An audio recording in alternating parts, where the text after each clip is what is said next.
Thank you.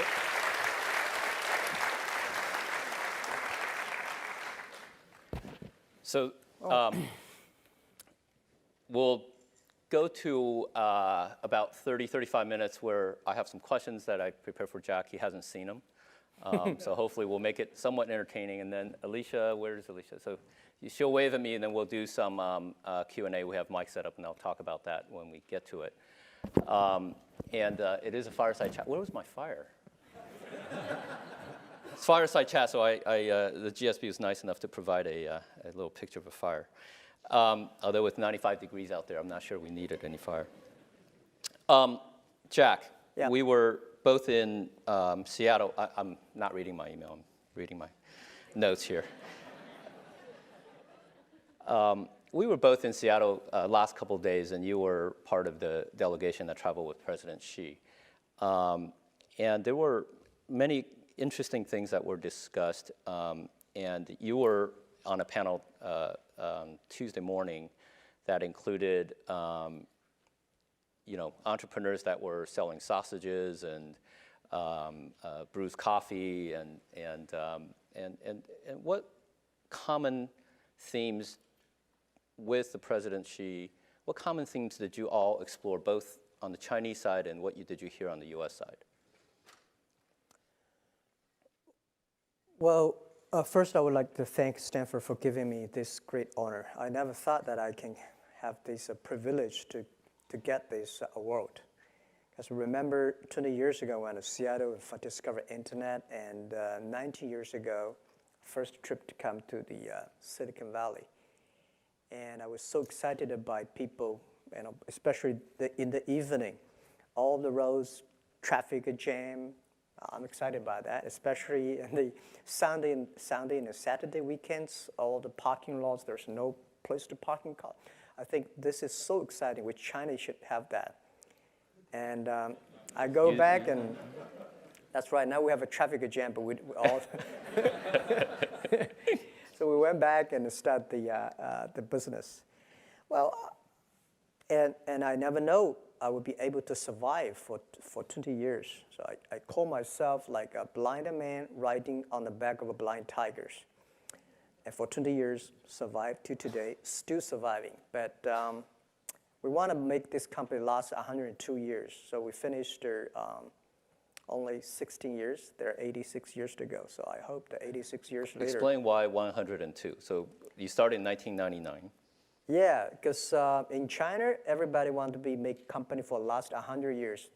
This become a slogan. Nobody take it seriously. So if you want to give, the KPI to your people, it should be very specific. Then people know it's serious. 102 years that we were born in 1999, Alibaba. So last century, we had 1 year, and this century we want to have 100 years. Next century, 1 year. 102 cross-rich centuries. So very specific. So in our company, we never talk you're successful or not, because we think there are 86 years, next 86 years, there are many chances that you will fail. So that's why we say, don't talk about you're successful. 86 years later, we talk about it. So, well, I think the Seattle trip was very good. And we heard what the American entrepreneurs and business leaders worry about. And I think the American business leaders also hear what we worry about, what we need. But I think that in the essence, all the entrepreneurs and the business leaders in the world are the same. We want to create values for the others. But there is a lot of a misunderstanding between us. And my suggestion is that the US and China should not like a chicken talks to ducks. Everybody want to tell. Nobody listen. We need a common language between chicken and ducks, right? People talk the same language. We have the same standard. And I think this kind of dialogue is pretty effective and useful. And I suggest that we should have a US and China business dialogue talk annually, every year, once in America, once in China, get the government leaders sitting there and how can improve the business environment. Normally, government leaders have a lot of dispute, argue, but business people, we talk a lot. If we don't talk, there will be problems. So I think the Seattle trip is good. Yeah. Yeah. Good. Surprised you even answered my question. That's good. Usually he'll just talk about whatever he wants to talk about. So thank you. But I try to talk the duck's language, you know. The Chinese economy has been on everybody's mind, right? I mean, and people are worried here that the slowdown in China will affect global economy. How are you seeing things? I mean, obviously the stock market has been kind of a symbol of something that's a bubble, but what is going on in China from your viewpoint? What's your perspective? I mean, you're not an economist, but you see so much going on there. Yeah. Well, first, I think people in the States, in the West, worry about China. I think it's a good thing. Because every time when West worry about China, China go up.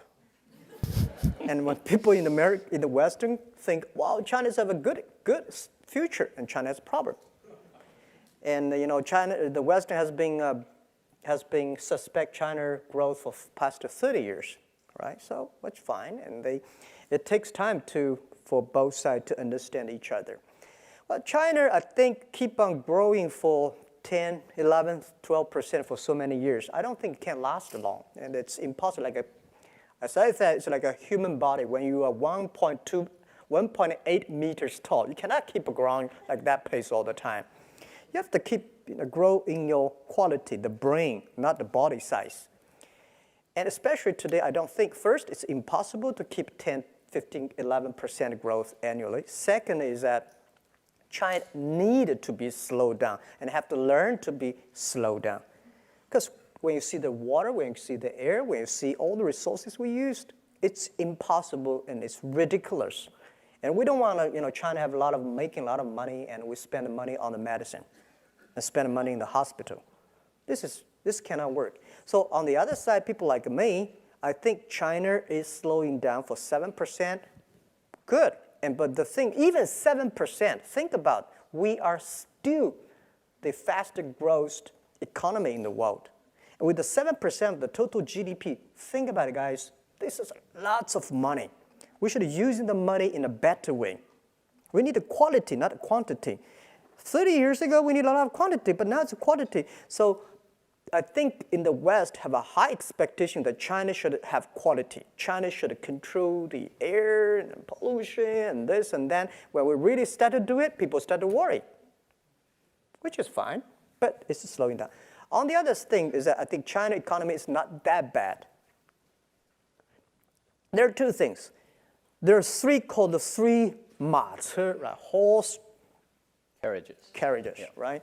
Investment, infrastructure, exporting, domestic consumptions. These are the three things that China's always proud of, that these are the three engines that put China economy grow. But the investment of infrastructure slowing down. And exporting slowing down. These are the two things government is very good at. They love to do because they have the power to exporting and investment. But there's one thing they could not do it good way is the consumptions, because consumption is not done by government. Consumption is done by entrepreneurship and market economy. So I think people like us have the great opportunity. Now it's our turn, not government's turn. After 30 years, government pushed the economy in their way. And now it's our way. So I consider this as an opportunity for real market economy. And the next thing is that I said yesterday on a conference to the dialogue, there are a lot of misunderstanding, culture difference between American and Chinese. When Americans think about the economy is slowing down, that means people don't have money to spend. Oh, guys, different. You guys know how to spend tomorrow's money, future's money, or other people's money. But we Chinese, our habit is to save money.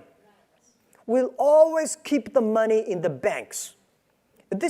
China's been poor for so many years, so we worry about it. When we have money, we put it in the bank. When we have money, we put it in the bank because we know tough days are coming. So you see, China has the largest banking deposit in the whole world. We also deposit a lot of money in the States, right? when we know when the tough day comes, we start to pay, we start to buy. Now, the tough day comes, people still start to buy. With our number shows on our website, right, we are the largest, 12% of the total China retailer. The consumption is still going up healthily and aggressively. Especially the economy is bad, people start to buy online because it's cheaper. The other is difference. My grandmother has only one shirt in her robe. My mother has 3. My daughter generation, 50. And 48% of them, she never wear it. This is called domestic consumption. And we have to build up this kind of a behavior and make people start to spend money. And this is something the government is not good at. We know how to make this thing happen. So I think generally, I'm a positive, but next to 2 or 3 years, maybe I have problems. People say, well, anti-corruption, this. But think about it. Anti-corruption and rule by law is laying a great foundation for the market economy. You don't want to go do business by bribery, right? You don't want to have an unfair environment in China doing. So market economy is about rule by law, and market economy is about clear, transparent, and fair. And I think this year, that year, bad. But this is why we need entrepreneurship. This is why we need the business to drive the economy. So I'm a positive, and when people worry, I'm happy. When people are too happy, I start to worry. Because and don't worry about the things the president is worried about. Worry about the things that nobody worry about. And this is the opportunity. So I'm positive because I'm positive, but I'm not stupid. I know that we have problems, but we have to solve the problems little by little. And that's it. I think you're right in that for a consumption and a service economy to take off and drive China as the third engine, it is going to require more businesses rather than governmental policy. Yeah. So I do think that's an opportunity for not just Alibaba, but you're right in the middle of it, but everybody. Yep. By the way, the other thing is the new economy. You see the traditional business is going down, right? But the new economy is growing up tremendously. So not only the BAT, we have so many wonderful startups today coming up. And that is the rising star. And this is what China should go, not keep those things. Yeah, nobody can go back to yesterday. And even you want to go back to yesterday, even if you can go back to yesterday, you don't want to. So I think we are good. Well, I mean, my perspective from being there yesterday is that I think both the government leadership and especially the business communities are emphasizing that our differences are not that big in the grand scheme of things, and that the U.S. and China are going to have to be key partners to solve the world's problems in the next 30 years. So, so it is largely a collaborative effort, and I think Jack, if we collaborate, we could a lot of American dreams and Chinese dreams and world dreams. If we don't collaborate, it will be a nightmare. Yeah. Yeah. Well, let's turn. And you're here tonight because of the entrepreneurial spirit of you and your founders. And obviously, when Alibaba started, it was no such thing as e-commerce. But before, if I may, before we get to Alibaba, you were kind of a serial entrepreneur, because when I in fact, you also know about government, because when I first met you in 1997, you were in a government in between startups, I guess, and you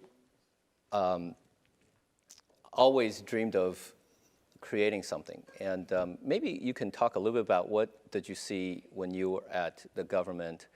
You were coming off of another startup, and that everybody's very familiar with your story, but I think that part of it was very important to you, because then you went back to Hangzhou and started Alibaba. Yeah. So maybe talk about that, and then talk about what did you end up seeing in 1999 that made you decide that Alibaba was it. Yeah. Okay. Good. Jerry knows me.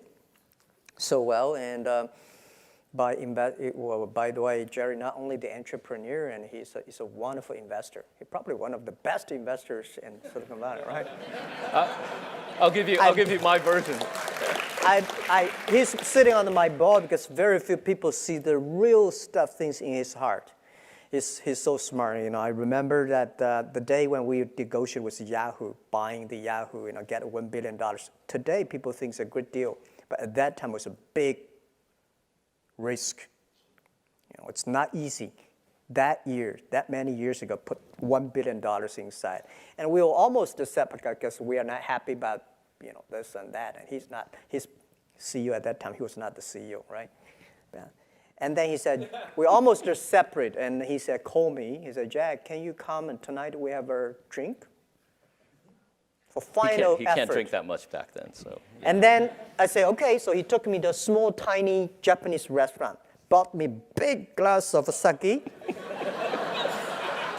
And we drink and try to convince me how wonderful Yahoo is. And after the drink, we say, okay, let's keep on talking good. The most expensive sake I've ever heard in my life. Well, now I'm pretty sensitive about a sake now. I know. I was going to invite you to some sake after this, but I guess I better. But I think that. But I'll continue to answer your question. Yeah. I went back to China with the Seattle dream of the internet. I believe this thing is going to change the world. I believe this thing will be big. But whether whether JackMa and his team can be successful, I don't know. I told the team somebody will be successful, but may not be us. We have to work very hard. So it were tough days in China, year 1996, 1997, and then we go nowhere because I borrowed $2,000 from my friends and families and relatives together. So we compete with China Telecom. They have money, they have the amount, SOE, they're state-owned business, they compete with us. Finally, they cannot kill us because we want to survive. And we, of course, cannot kill China Telecom. So we had a joint venture. They have a 70%, we have 30%. And I was so stupid, I think they really love us, but they got us because they want to kill us. 7 boss seats, they have a 5, we got a 2, everything, without even say our idea, say we don't like it. So I said, maybe I should go to Beijing, join the government. Maybe they can help us promoting the internet. So we went to Beijing, joined the MOFTEC, Ministry of Foreign Trade, as a part-time job, contract for 14 months. Working inside, I found government can never, ever promote the internet, make internet business. Because the philosophy of internet is try to develop, how to make other people develop the business. But the government, they want to control at that time. So it's a totally different philosophy. They are smart, they're good people, but they think, how can I make it using internet to manage and control? But we think we should make not control, making other people develop. So different philosophy, I think it won't work, so I left. And then during these days, I met Jerry Yang, all right? And then I think, well, no chance in the government, no chance in that, and then I believe we should not give up. So I was in a desperate and think a lot. Let's go do it again. So we went back to Hangzhou. I invited the 18 my students and friends in my apartment. Year 1999, February 21st. We took the video. I was talking about the future. People look at me, this guy's crazy, right? But most people cannot find jobs. So I say, well, if you have an idea, let's do it. And then, well, good thing is that we keep all the video. Our company probably kept most of the videos. And most of the companies. Yeah. Every meeting we had in the past 16 years, we videotaped because we know everything, every mistake we made, every decision made in the future, we will give our young people to study us. We're going to open in every 10 years what happened, why we make this decision, even discussing with Yahoo, why we join with Yahoo. We all videotaped. So someday we will open it. Yeah. So 1999, we started the business. And people ask, why not Beijing, Shanghai, why Hangzhou? I mean, now Hangzhou is this hub of entrepreneur and startups and tech, but back then... Back then, Hangzhou is nowhere. And I think at that time, Nokia was so good at that time. And I said, guys, where's Nokia? It's a thing that some small island headquarters there. It's not where you are. I don't see it. It's where your heart is, where your vision is. So we said, Beijing, they love SOE, state-owned business. Shanghai, they love multinational companies. IBM, Microsoft, they embrace you. Startup, entrepreneur, forget it, right? So I said, if in Beijing, we're nobody. In Shanghai, we're nobody. If we go back to Hangzhou, we're the only child of the local family. So we started. Yeah. And local children are very much prized and well taken care of. And I think Hangzhou has benefited greatly by Alibaba, but I also think Hangzhou has always been very entrepreneurial in fostering what you guys have done. Yeah. So I have to rebut your story because, and maybe there's a video somewhere, but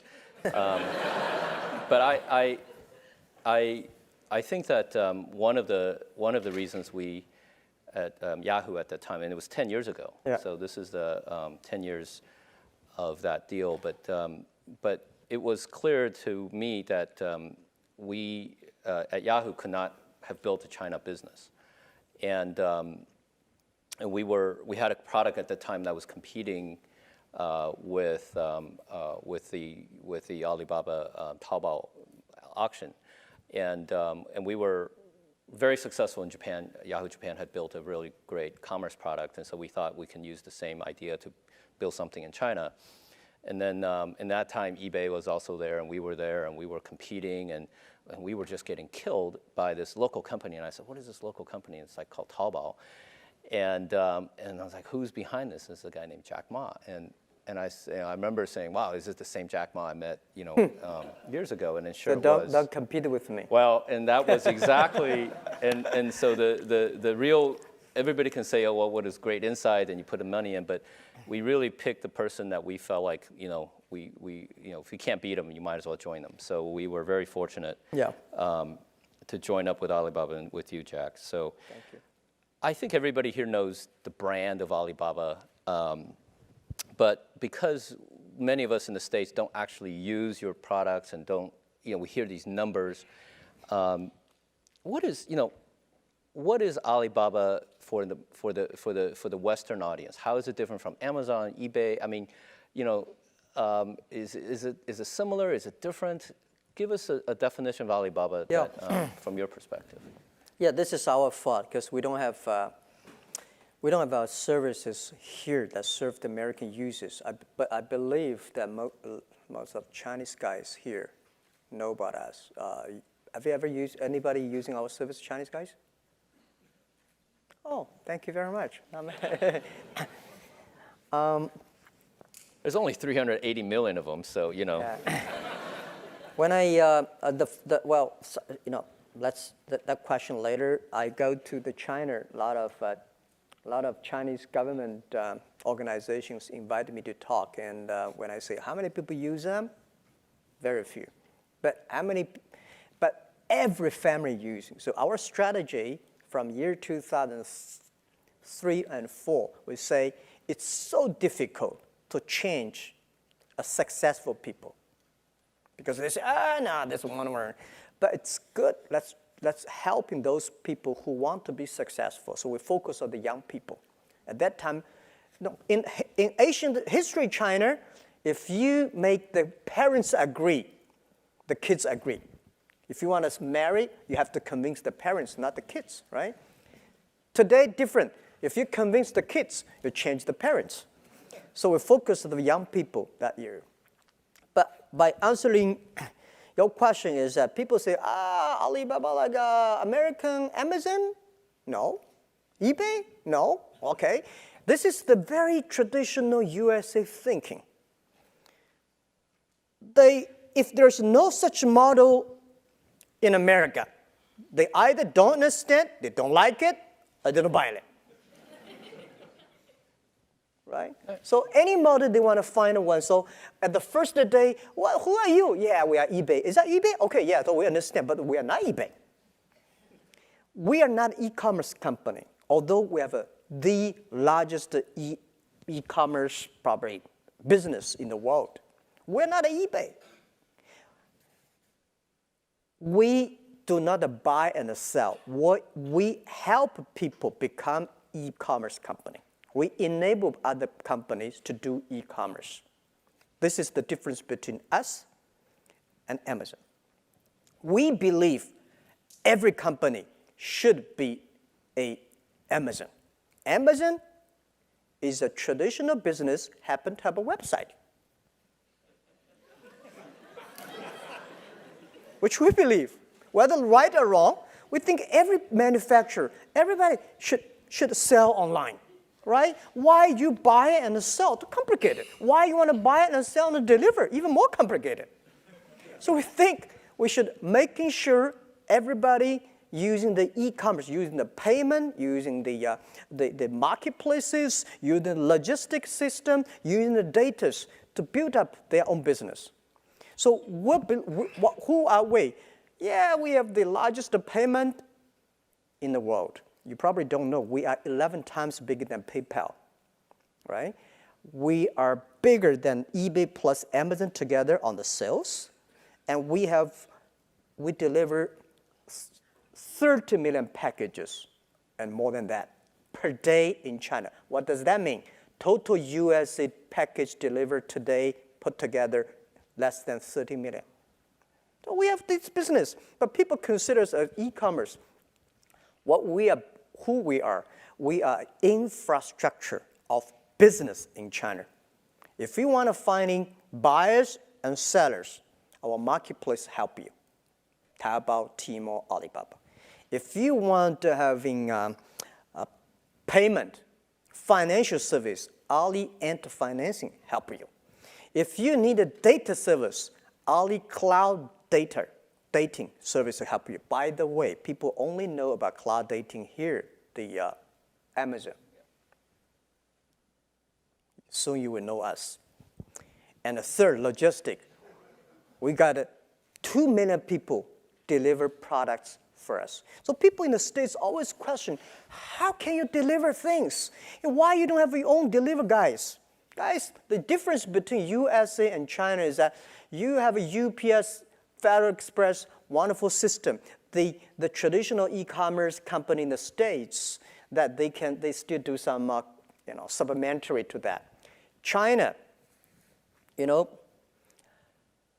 about 40 million packages per day. How many people you need? We believe in 10 years, every day China will deliver 300 million packages per day. On 11/11 day last year, we delivered 270 million packages per day. 11/11 we could sell more things. Why? We control the traffic, we control the selling. The reason is that we worry about the delivery. If the snow comes in November and the winter comes, the whole China traffic will be jammed. This is something that we're worried about. So we believe in 10 years, China will have at least 10 million people deliver things on the street. So even if you hire 1 million people to deliver things for you, you only have 10% market share. And I don't think we can manage 1 million people on the street, develop people. Because every day you have so many car accidents, you'll make you die. So we should encourage other people, enable other people to do it. So we are building up the infrastructure that we believe in 10 years, we hope, this is our mission, helping doing business easier. Any business, maybe 80 or 70 business in China, if you want to do business, finding customers, we help you. Financial services, we help you. Deliver services, we help you. Logistic, we help you, and marketing, we help you, and the other thing is data, we help you. So we are like a company building up that, which is totally different about people say, oh, how many GMV you have? Oh, how many packages? This is only small part part of our business. Our vision is bigger. We just think that we don't want to be, we might be bigger than Walmart this year or next year. And I remember 7 years ago, the senior management, like a vice chairman or something, come to Hangzhou. Of Walmart, we have a drink in Nasaki. A drink, and I said, sir, in 10 years, we will be bigger than Walmart globally. He looked at me and said, young man, very good vision. But I said, but you've always had this relentless focus around SMBs as your core constituency, if you will. I mean, you obviously care about consumers and blah, blah, blah, but you're enabling of these businesses on your platform, being their infrastructure. That's always been your focus all along. That's right. That hasn't changed. That has not changed. That's what my answer is, that we will be bigger than Walmart this year, but does not mean that we are good, because we don't want the world has another company who are very able of selling things. We don't think we should buy and sell. We should enable. So now there are 10 million small business power sellers in our site. We give them traffic. We give them the knowledge. We give them the data. We help them deliver, using the third party. So it's the 10 million small business combined together. They are the most powerful economy in the world, and we never change. I think we love small business. We love young people. We love women. Talk about that. Why don't you talk about the women? I never know. Before the IPO, there is American media, big media came to us, say, Jack, why so many women in your company? I say, anything wrong? Because we never know something wrong. And then we find more than 52% of our colleagues are women. Your senior management team. And senior management, 33% of the management are women, and 24% of the senior management are women. We have a women CEO, women CFO, women chief people officer. We feel proud because and by the way, 60% of our users are women. So we would love, we were so excited because this century, the difference between this century and last century is competition of muscle. This century is competition of a brain. So brain, I think women and men are same. And the other issue is that this century is trying to use a friendliness, care others more than care yourself. This is the difference between IT and DT time. So we find women care others more than men care others for others. Well, women have to care for husband, I don't know. You're going to get a lot children, of men very unhappy here. So. I'm telling the truth, right? And that is why we are supportive, because we find most of families, women make the decision what to buy.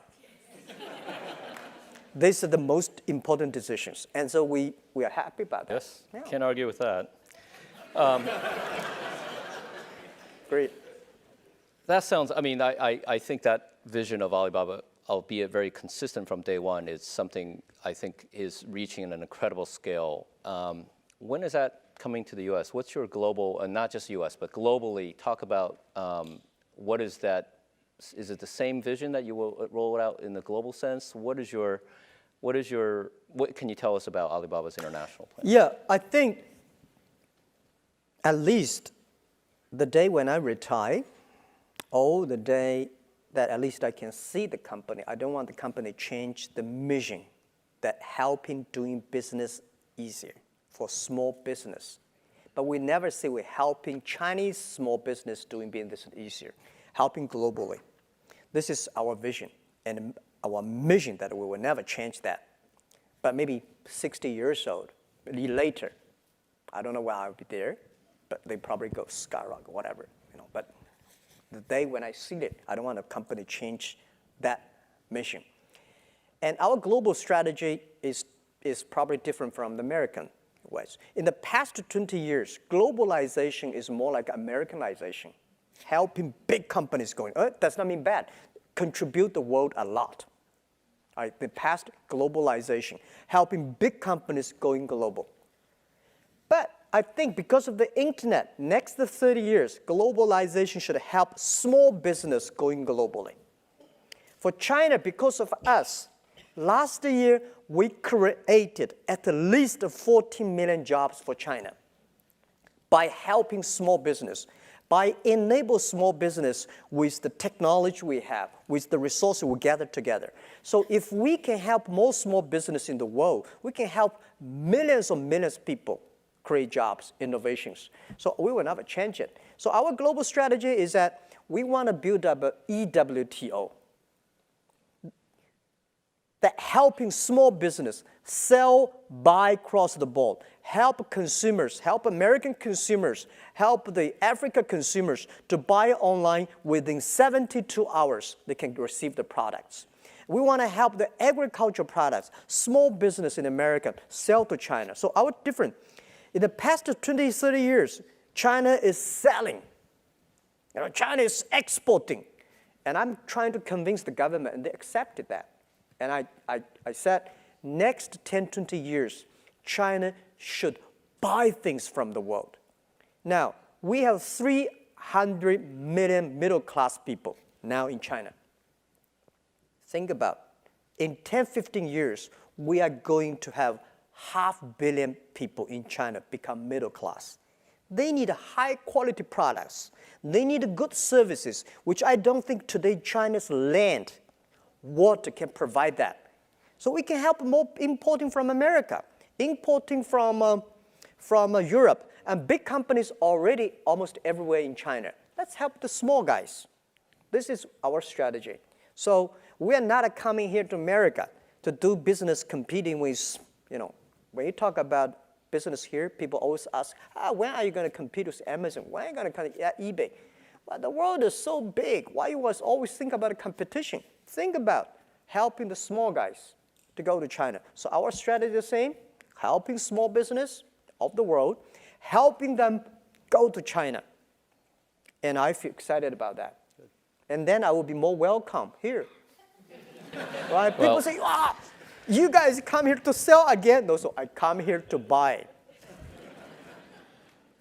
Before we open it up to questions, I just, and if you have questions, I think a mic is getting passed around, is that right? Let me just ask one more topic, and if you can keep it somewhat contained, we'll get to the questions. Which is on the subject of philanthropy, because I know you have taken a leadership role in issues around the environment in China. You have personally started a foundation. Just talk about both your personal progress in terms of thinking and doing philanthropy, and also, how is philanthropy going in China in general? Okay, thank you. Well, honestly, I'm a lucky guy. I would say whether I'm the luckiest guy or unluckiest guy in the world. Unluckiest because I go nowhere. I don't have a privacy. I never thought I could be like that. And people say ugly looking, but I think I'm a unique looking person. Right? People remember me. Nobody will call you handsome. I know that. So you have a terrible view of judgment. Well, so with my background, my family background, with my education background, I would be like -2 or -3 if this is 0. Honestly, because I know who I am from my father, my mother, and my aunts. Nobody in my family that is like a government officer, a business leader. That is why in the past 20 years, we never got even 1 cent from government, 1 cent from the China banks. Because you don't have any guanxi, right? So that you just have to do from scratches. And with no matter how hard I work, I probably like a 2 or 3 if there's a 10, 2 or 3, that's my top. But today I'm like a 6. So the 4 difference, that does not belong to me. That's not me. So people think, Jack, you're so good. No, I'm not that good. But people say, you're the bad. No, I'm not that bad, right? Especially after the IPO, people say, wow, you are so smart. wow, that we're lucky, right? But so I know I said to myself, when you have like a $2 or $3 million, that money belongs to you. But when you have a $20 million, trouble comes to you because you don't know the RMB or US dollars valuation up, devalued into the banks or stock market or buy bond, headaches.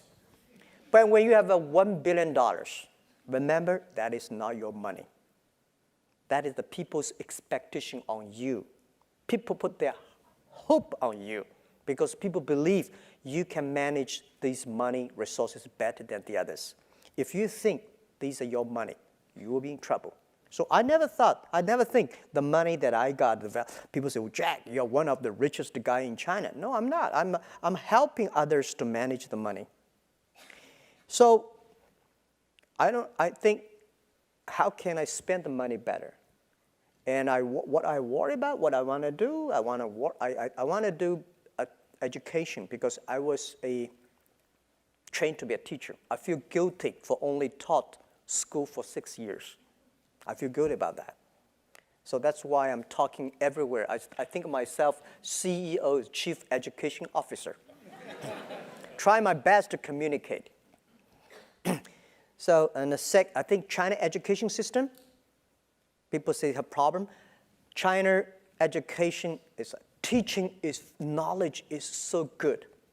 中国的教和育 teaching, we're the best, one of the best in the world. Go to any universities, Chinese students taking exams are the best. In the Stanford, I think, right? They're pretty good.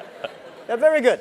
But the cultivate, the culture, teamwork, these are terrible. So we got to put more efforts on that. This is something I want to help. And second, environment. I worry about the air pollution, the water, all these things. And so that's why I joined the Nature Conservancy.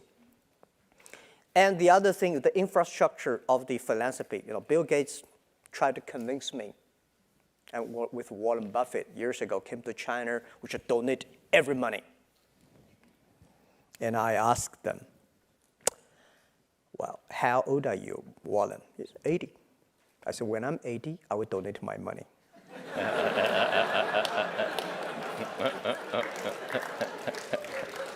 I'm only 40. What is my philanthropy? China, you go to Beijing, Shanghai, they're rich places, but they are only small part of China. Go to the western part of China, so many poor, terrible places. As a business guy, create jobs, build more business, making sure people have jobs, making sure people have life, good conditions. This is the key, right? And the second, you can donate money to Bill Gates. Who should I donate money to? Red Cross? Who should I give money to? Because spending money is more difficult than making money, and especially for philanthropy. When you have a good heart, you should also have good knowledge and capability to spend the money. Otherwise, you are doing good thing with good heart with a terrible way.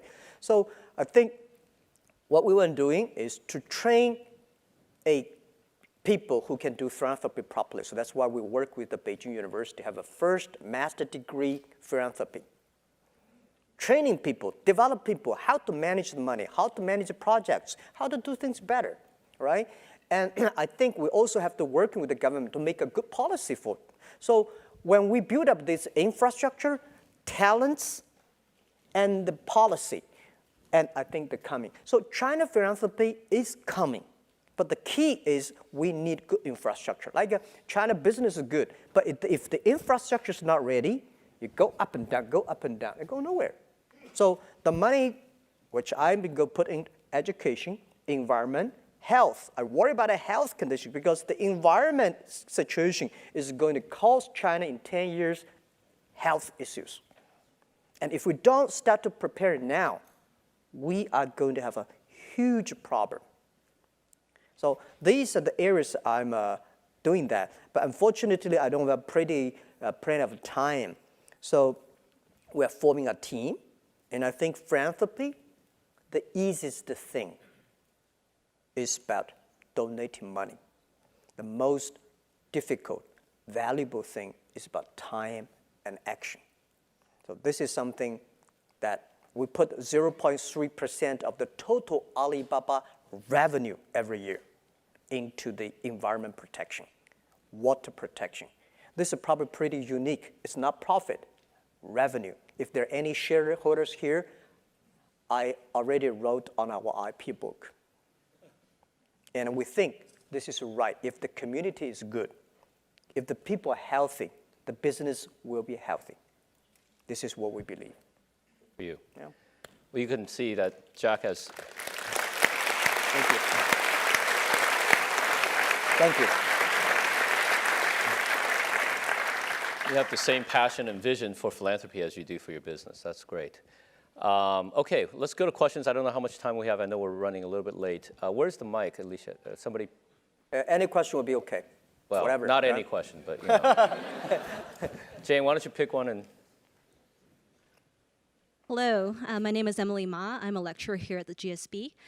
So I love the fact that you're fighting for the small guys, but there are over 400 million people in China who are not yet online. There's 4 billion people on Earth who are not yet online. Do you have some thoughts around that? Okay, yeah. First, the good thing is that we have 1.4 billion people in the world are online. And they are born in 1980s. This is our hope. Make these people successful. Make these people good. And then they will attract more people going up. Right? If the people who are online are poor, and then nobody will go there. I don't like Chinese movie. All the movies, Chinese movies, the heroes always die. Nobody want to be the hero. In American movies, all the heroes survive. That's why people want to be a hero. Right? So my philosophy is that making those people using internet successful, those small business using internet, if they're successful, our business will be successful, more people moving online. So the other thing is that we should work with the government and lower, more infrastructure, lower the cost of using the broadband. Yeah, I mean, there are a lot of things can be done, but good thing is that 1.4 billion people born in 1980s. These are our hope. These people will change the world. My grandfather know the news by reading newspaper. My father know the news by radio. My generation know the news by watch TV. My children, they're using internet. They say, I want to get involved. This is the hope. So make these people online good, and they will help more people. Who has a mic? Okay. Hi. I'm from Egypt. My name's Ali. So one day I'd hope to have children that would call me Ali Baba. But why is that the name of your company? That's the first part. Why is that? Why is it called Alibaba? Why is Okay. the business called Alibaba? The second question is, if you had to name the top 3 markets other than China, where you think that your business model is most applicable, can you list those? Okay, thank you.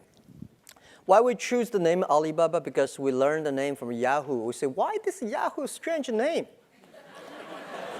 But it sounds interesting. Then I was thinking about if we want to build up an internet company that can help in small business. I mean, a lot. I was walking around. I got this name in San Francisco downtown. I was thinking about what the best name, and then suddenly I think Alibaba would be interesting. So I was thinking about there's a waitress came, have a dinner. I asked, do you know about Alibaba? She said, yeah. I said, how do you know about it? What do you know about it? She said, Open Sesame. I said, yeah, that's the name. So I walk on the street asking a lot of people, do you know about Alibaba? They say, yeah. And then we decided this would be Open Sesame online for small business. But unfortunately, the Alibaba domain name was registered by the others. So we're using the Alibaba online. We think this is called AOL. because American online, it would be impossible to have that domain name and service in China, is that right? Or in Egypt, American online, people, But Alibaba online, everybody agree that. So later we bargained, we got the name from a Canadian guy, but I love that name. So now we also register Alimama.com. Well, our model helps those nations have the small business. If you have a lot of small business, if you have a poor infrastructure of commerce. The reason why China e-commerce grow faster than American, because the American infrastructure of commerce was so good. You have a Walmart, Kmart, whatever mart everywhere. Because they don't need it. They do. But for us, we don't have that. So when internet comes, we become the main infrastructure. So I said, in America, e-commerce is a dessert. We in China, we are main course. And this is why those nations, if your e-commerce of your commerce infrastructure is bad, internet e-commerce will be good. And for internet financing, same thing. America, you don't have internet financing, guys. You don't. We China have. Why? Because our financial system in China is too bad. When it is too bad, it's the opportunity. Now China rural areas, we go to the rural helping the villages. Villages, 10 years ago, no chance because people don't use PC. Too complicated to use PC. Today, everybody have a mobile phone. So villagers, e-commerce, internet grows so fast. So this is why maybe Indian country like Egypt, those with good population, poor infrastructure, young people. Your nation has a great young people, it's a great opportunity. When you have young people, it's growth. But don't mean you have old people bad, but young people, they are the changer, they're the shapers of tomorrow. We're getting old fast, so we better start. Why don't we take the last question from up on the top there? Hi, Jack. I'm glad to talk to you. I'm actually from China. I'm from Peking University for undergrad. I'm now a PhD in Stanford. I'm curious about what's your vision on 蚂蚁金服, 支付宝, and especially globally, Chinese people are trying to do business not only in China but also in States and also in all over the world, and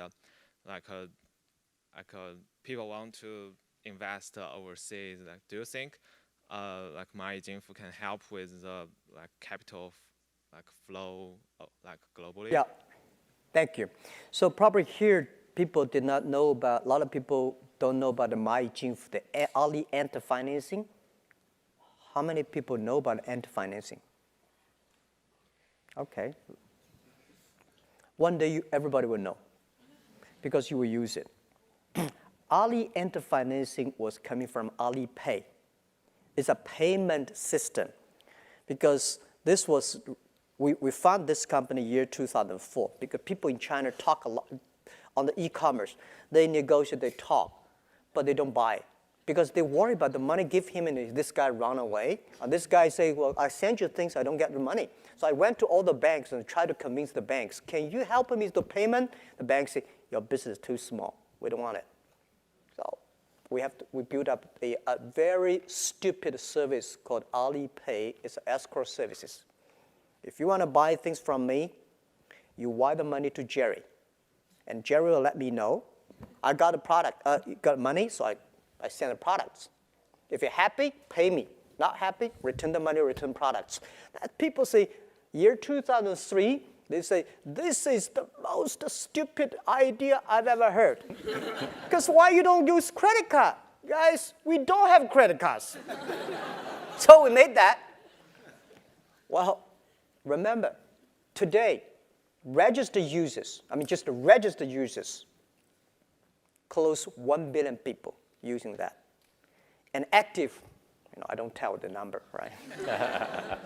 We're so big today on that. And later becomes the standard payment for China. And then based on that, we have all the datas. We have the datas, we have to build up the credit system for each individual. How much you buy, what you buy is that you pay the money in time and then sell all the system. So what 蚂蚁金服 the first is try to build up a credit system for China, the trust system. Without that, small business cannot do business. So today, 蚂蚁金服, oh my God, it's a private company. it's so big. It's almost, if not bigger than Alibaba, the same size. And I'm happy because this thing is changing China's financial system. And we are also applying for license in the States. We are going to Korea, Japan, and India, and we think this is going to help millions of people in the world. By the way, I'll give you one example how powerful it is. We got a small loan license 4 years ago, giving loans. We don't have a deposit, giving loans. Within 4 years, we have given 1.5 million small business loans. And every average borrow only $5,000. We make decision whether we should give you money or not, lend you money within 3 minutes. You can borrow 1 cent, borrow for 1 minute, which all the banks got scared about that because the cost is so low. And how many people work for that loan department? 200 people. So 200 people giving loan for 1.5 million business. And this thing, I think, in the future is going to help millions of small business getting loan online based on credit. And the credit system we built up called the Sesame Credit. You buy, you sell the credit, all the things you get it. And the Sesame Credit today, good thing is a lot of government are giving visas to Chinese based on Sesame Credit. And if you want to rent a house, people check your Sesame Credit. And the funny thing is, last month, people find boys and girls. See your Sesame Credit. And this is something we're changing China. I feel proud of that. But we will definitely be in Thailand. Yeah, this is what we want.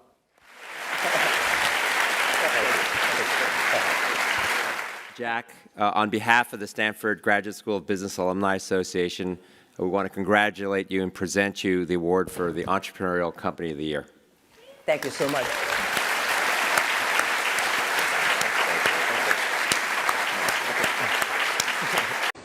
Don't worry.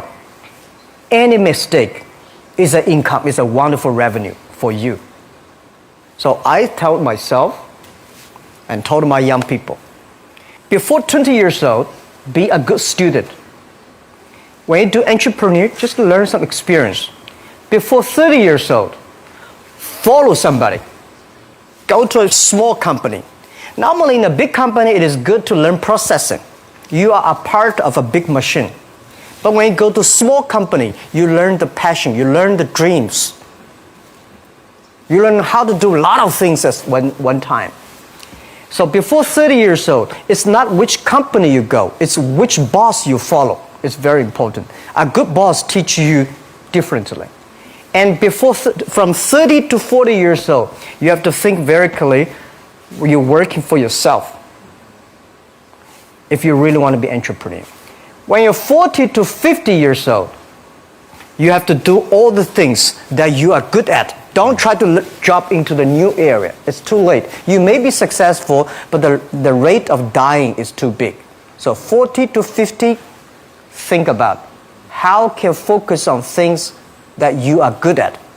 But when you are 50 to 60 years old, work for the young people.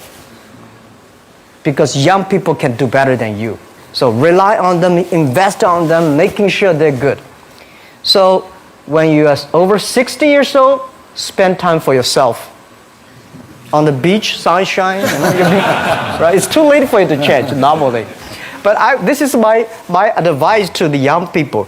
25 years old, make enough mistakes. Don't worry. You fall, you stand up. You fall, you stand up. Enjoy it. 25 years old, enjoy the show. 오케이, 땡큐.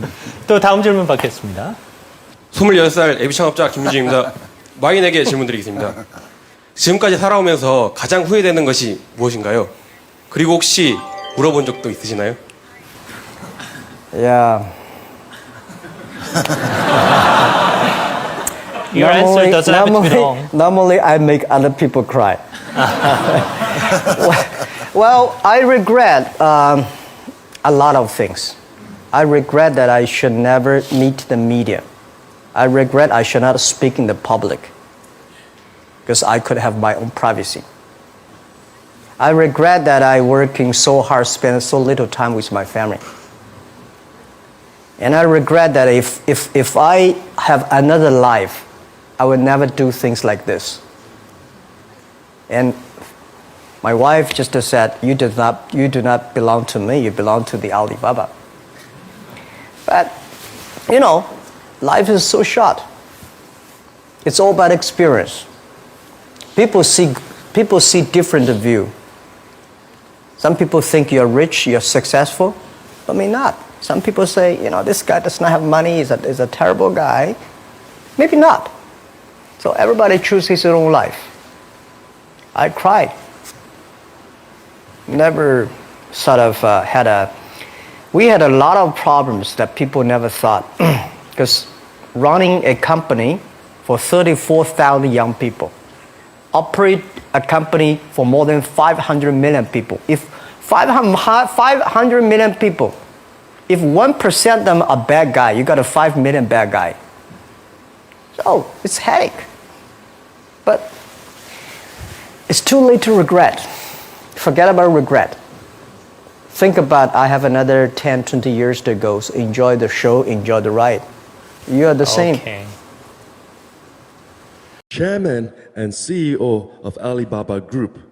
Ladies and gentlemen, please help me welcome Mr. JackMa.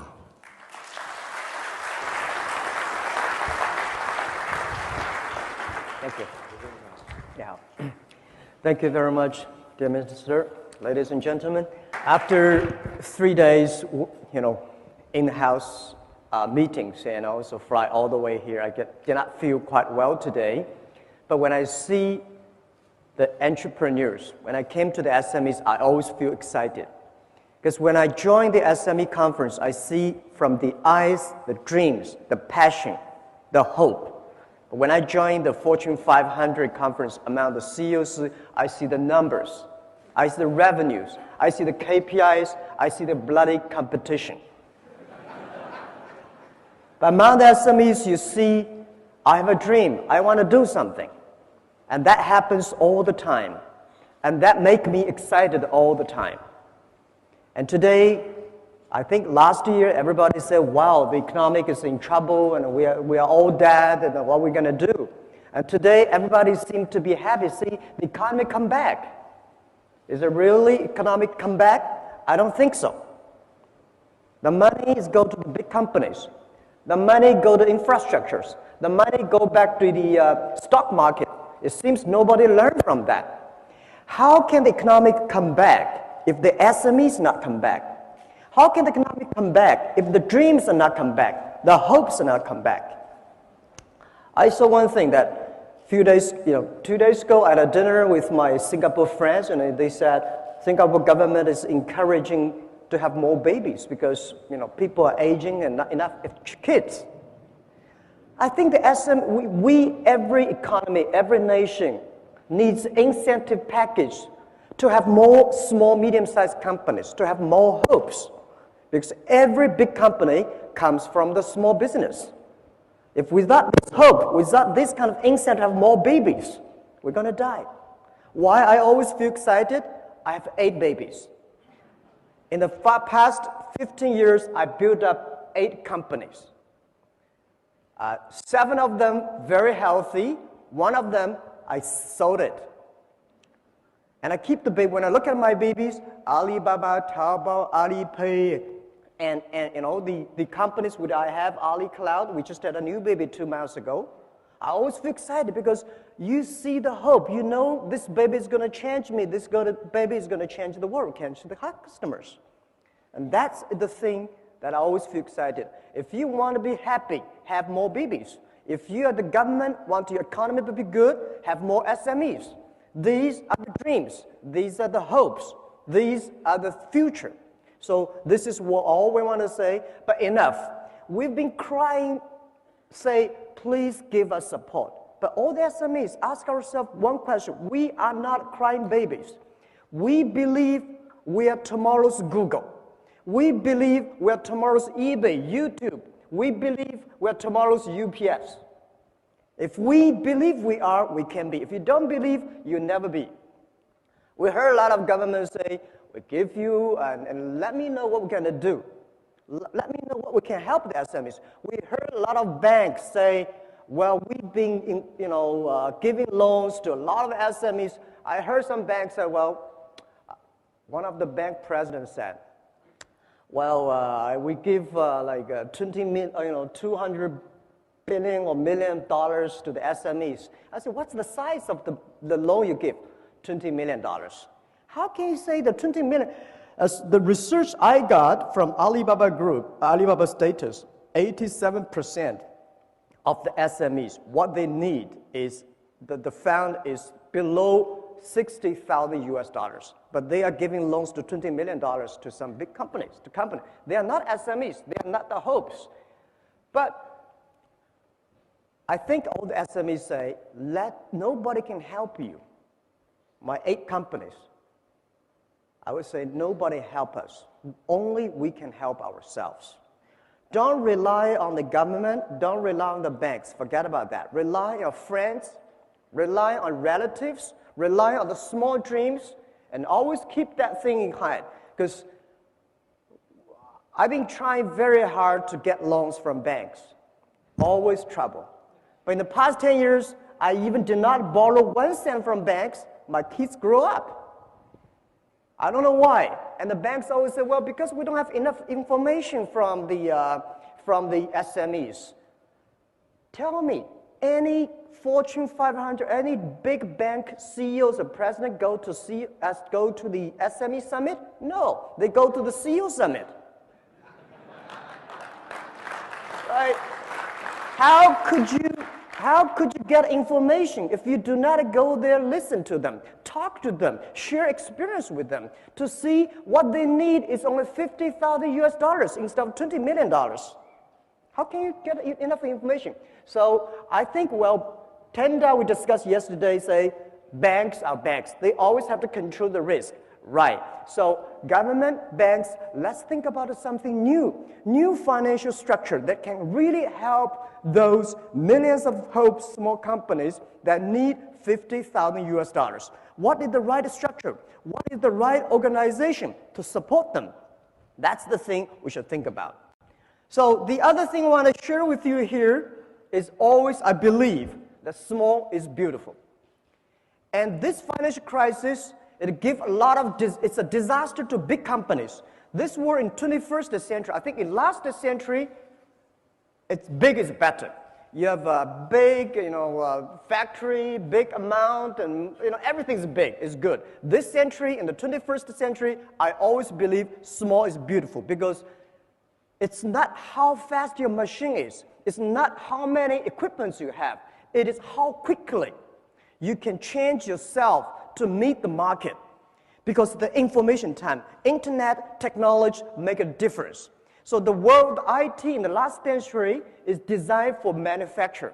And this century, IT is designed to help the consumers.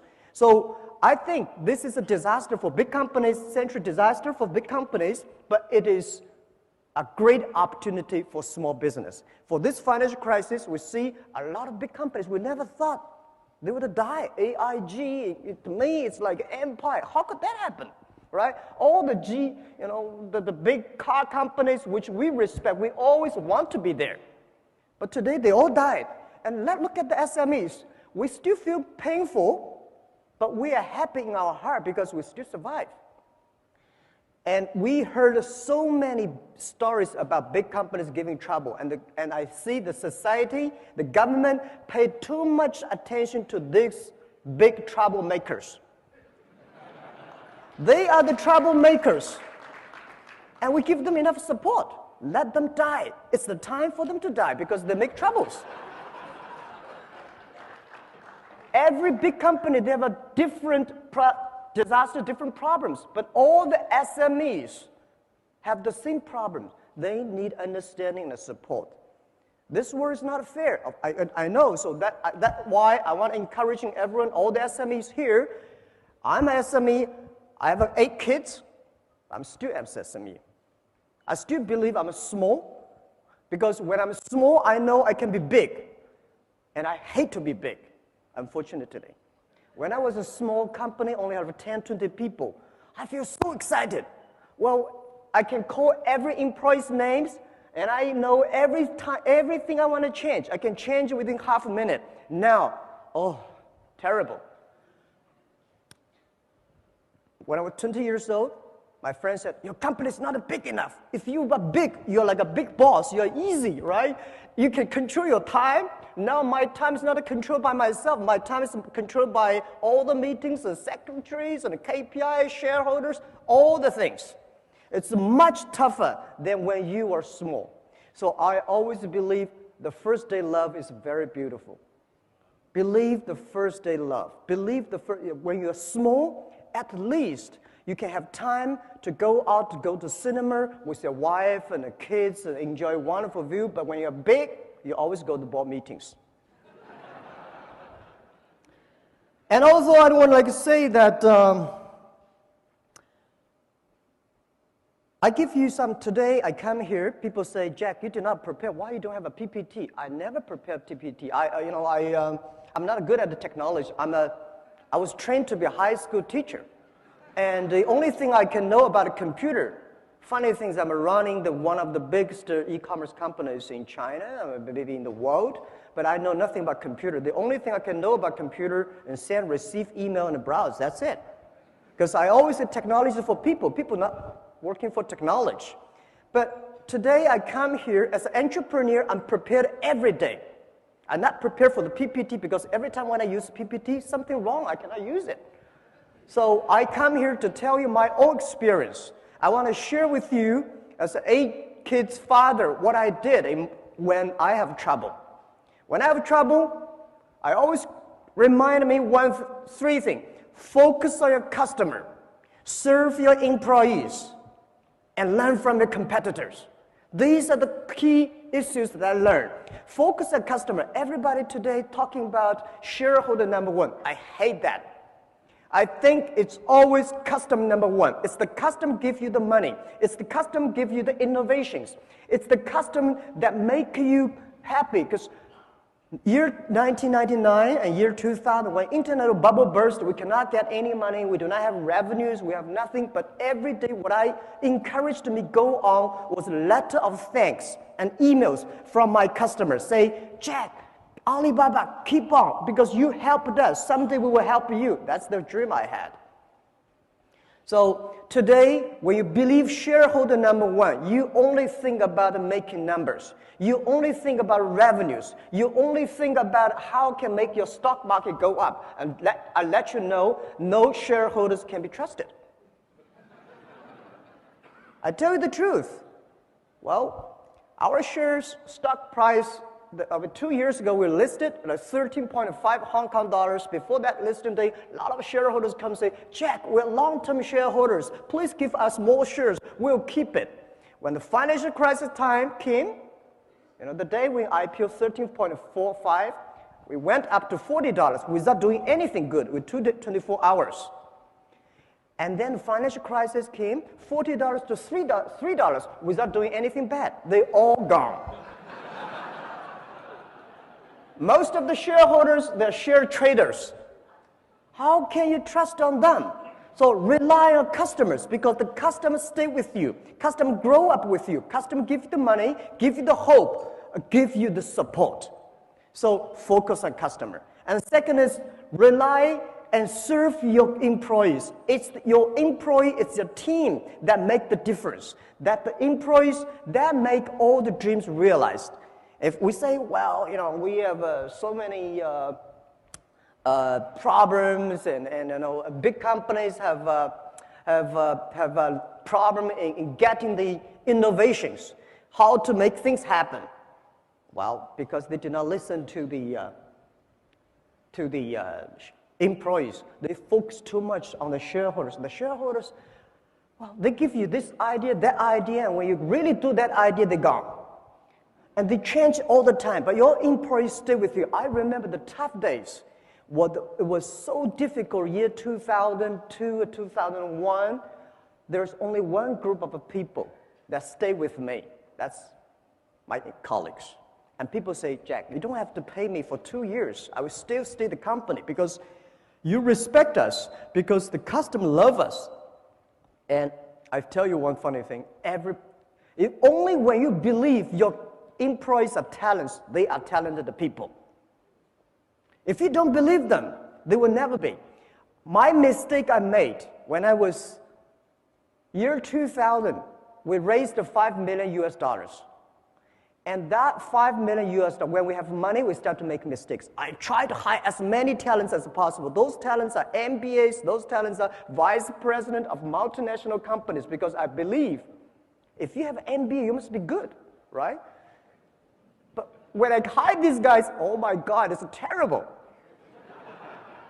These guys came telling you strategy. I only have $5 million. I remember one of the vice president of marketing said, Jack, this is a budget for next year's marketing. I said, what is that? 12 million US dollars. I said, I only have 5 million. He said, I've never done any plan below 10 million. When something wrong, it's always your fault, because you never know. So try to find the right people, not the best people, all the employees. You try to find. So if you try to hire great people in your own company, which your company is not good enough at that time, just like a poor Boeing 7, if you want to put a Boeing 747 into a poor tractor, when that grows, your tractor never fly into pieces. So my suggestion is that look at your employees, develop them. Only when they are developed, your company will be developed. The day when we IPO'd, we created more than 1,000 millionaires, at least, in the company. All the guys sitting in the room, and we had a chat. I say, ask me. Now, tell me one thing. Why you are so successful? Why we are so successful when we are 20s, we become millionaires? What happened? We are very hardworking people? I think there are much more hardworking people outside. Do you think we are smart enough? Oh, at least I'm not smart. I took 3 times to go to the university. I failed all the times. And I don't think I'm smart. I don't think you are smart. And at that time, in year 2000, it was so difficult for Alibaba to hire people. If they're not that much disabled, we hire them. If they can walk, we hire them. Because nobody believed the internet. Nobody believed e-commerce will work in China. Nobody believed that, internet can happen. But these guys, because they had no jobs, so they say, well, let's come here. So they joined the company, and then those MBAs, those people with great, background, they were a lot of headhunting company. They moved out. They started their own business. Now, today, they all fail. Those guys, nobody headhunting them. Those guys never sort of have the dreams to build up their own company, stay in the company. After 5 years, we all succeed. Why? We keep our dreams. We believe it. No matter how big your dream is, make small, tiny steps ahead and grow with them, grow with the company. So my mistake, year 2001, I told my 18 founders, I said, you guys can only be team manager. All the VPs I will hire from outside. Now, 10 years passed. All the wonderful people I had outside, 100% gone. And those, which I think, how could you be successful? They all become VPs and directors. They are all powerful because they believe they can. So I want to tell everybody here, we are small, but care your employees. These are the people. They have families, they have dreams. They come here not only for the jobs, they come here with a dream to share with you. And the third thing is learn from your competitors. Don't hate your competitors. Big companies hate competitors. I love my competitors. Without competitors, we will never grow that much fast. Year 2003, when we start, Taobao is a C2C auction model. eBay, my competitor at that time, is $80 billion market cap. We, small, tiny, but we start to compete. It's a lot of fun to compete with big guys.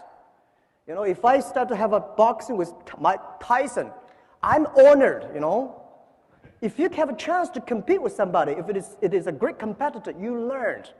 We learn from our competitors. We respect them. Everything they move, You grow. And the other thing I want to share with you is that competitors are the best laboratory for you.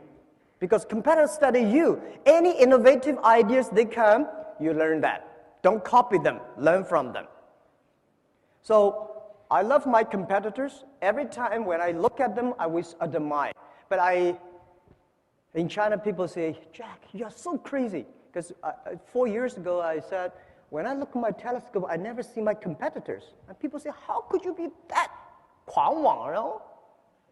And I say, no, I'm looking for examples, models. Why should I looking for competitors?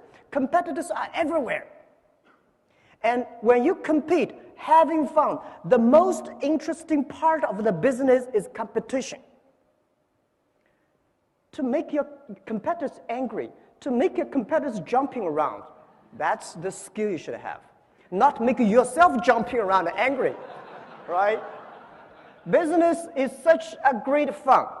When I compete, if I got angry, if I jumping around, I know something wrong.